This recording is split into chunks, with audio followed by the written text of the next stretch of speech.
Facebook music use করা একটা খুবই গুরুত্বপূর্ণ প্রত্যেকটা কন্টেন্ট ক্রিয়েটরের জন্য।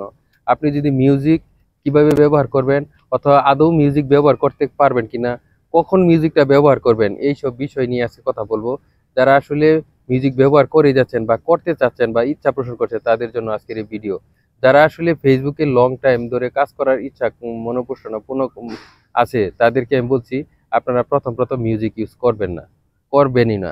কারণ মিউজিকটা খুবই মারাত্মক এফেক্ট ফেলে আপনার কন্টেন্টের উপর। কারণ কম্পিউটার কখনোই আপনাকে এই বিষয়ে সাজেস্ট করবে না, কারণ আপনার নিজস্ব মিউজিক যদি থাকে সেটার আলাদা বিষয়। কিন্তু অন্যের মিউজিক কখনোই আপনি ইউজ করবেন না, এতে আপনার রিচ এনগেজমেন্ট কমে যায়। অনেক সময় ইস্যু দিয়ে দেয়, আবার একবার ইস্যু দিয়ে দিলে রিচ এনগেজমেন্ট একদম ডাউন হয়ে যায়, আবার সেই পেজ থেকে কখনো আর ফিরে তাকানো যাবে না। তাই আমার সাজেশন হলো, যারা আসলে মিউজিক ইউজ করতে চাচ্ছেন এখনই মিউজিক ইউজ করবেন না।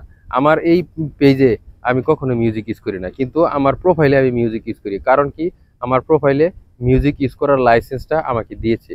তাই বলে সব কিছুতে না, তাদের নিজস্ব লাইব্রেরিতে যে মিউজিকগুলো আছে ওগুলো ইউজ করার জন্য। অনেকে কি করে মিউজিক ইউজ করার জন্য যে ফেসবুকের লাইব্রেরিতে যে মিউজিকগুলো আছে ওগুলো ইউজ করে 3টা স্টার থাকে, 3টা স্টারের বাইরে নিয়ে ইউজ করে। ওগুলাও কিন্তু বিপজ্জনক, এগুলা রিস্ক আপনার উপরই। কারণ ওগুলা যদি একবার ইস্যু ধরে তাহলে আপনার রিচ এনগেজমেন্ট কমে যাবে। ফেসবুকের প্রথম প্রথম আপনারা আসলে ওইভাবে কাজ করবেন, যারা আসলে মিউজিক বাদ দিয়ে করতে পারবেন। কিন্তু আরো একটা মিউজিক আছে যে মিম মিম সাউন্ডগুলো যে আছে ওগুলো আপনারা 1 সেকেন্ড 2 সেকেন্ড যে সাউন্ডগুলা, ওগুলো ইউজ করলে কোনো সমস্যা হয় না। অনেকে এই জিনিসটা বুঝে না, অনেকে বড় মিউজিকটাকে ছোট মিউজিক মনে করে ওটা ইউজ করে না। না ভাই, যারা আসলে ফানি কন্টেন্ট বানাচ্ছেন অথবা টেক রিলেটেড কন্টেন্ট বানাচ্ছেন, এই ধরনের সাউন্ড মিম সাউন্ডগুলা আপনারা ইউজ করতে পারবেন। এমনকি মিম ভয়েসগুলো আর কি, এমনকি মিম স্ক্যান আছে, বিভিন্ন স্ক্যানও আপনি ইউজ করতে পারবেন। এজন্যই আমার পরামর্শ হলো আপনারা যারা নতুন প্রথম শুরু করেছেন কখনোই মিউজিক ইউজ করবেন না। মিউজিক ছাড়া আপনি ফানি কন্টেন্টগুলো বানাবেন মিম সাউন্ড দিয়ে, তাহলে দেখবেন আপনি দ্রুত উঠতে পারবেন। কারণ প্রথম প্রথম ফেসবুকে আমি আসলে নিজে ভুল করেছি। কখনোই ফলোয়ারের পিছনে দৌড়াবেন না, নিজস্ব কন্টেন্ট পোস্ট করবেন এবং আপনার টাইমলাইনে যে ভিডিও, স্ট্যাটাস, ছবি, গ্রুপ যেগুলো আসে সবগুলাতেই আপনি কমেন্ট করবেন। দেখবেন আপনি খুব দ্রুত উঠে পড়তে পারবেন। আসলে এটাই রিলস এবং এটাই নিয়ম। এই জিনিসটা আসলে আমার বুঝতে প্রায় 2 বছর সময় লেগে গেছে, কিন্তু ততদিনে আমি আমার পেজে আজকে 15,000 ফলোয়ার্স হয়েছে, আমার প্রোফাইলে 12,000 13,000 ফলোয়ার্স হয়েছে। এখন এগুলো বাদ দিয়ে নতুন করে আরো একটা পেজ, নতুন করে আরো একটা প্রোফাইল, এত ধৈর্য আর হয় না, সময়ও নাই চাকরির পাশাপাশি এসব করা।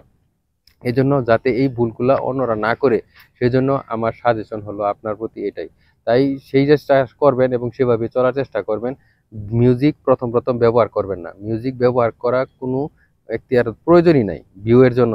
মিউজিক দুই একটা ভিউ এর জন্য মিউজিক ব্যবহার করবেন না। অনেকে রিক্সে ব্যবহার করে, এটা তার ব্যক্তিগত ব্যাপার, কিন্তু সেই প্রোফাইলে সেই পেজে ইনকাম হবে কিনা আদৌ তা আসলে বলার মতো না। একবার যদি আপনি ইস্যু খেয়ে ফেলেন তাহলে আপনার অনেক দিন সময় চলে যাবে, 1-2 মাস প্রায় চলে যায়। কারণ এই ইস্যু রিমুভ হবে, আবার আপনার এটা সাজেস্ট ফর ইউতে কমে যাবে, কমেন্ট করতে হবে, অনেকে শেয়ার করতে হবে, এভাবে হয়। তাই মিউজিকটা আসলেই বিপজ্জনক। ভালো থাকবেন, আল্লাহ হাফেজ।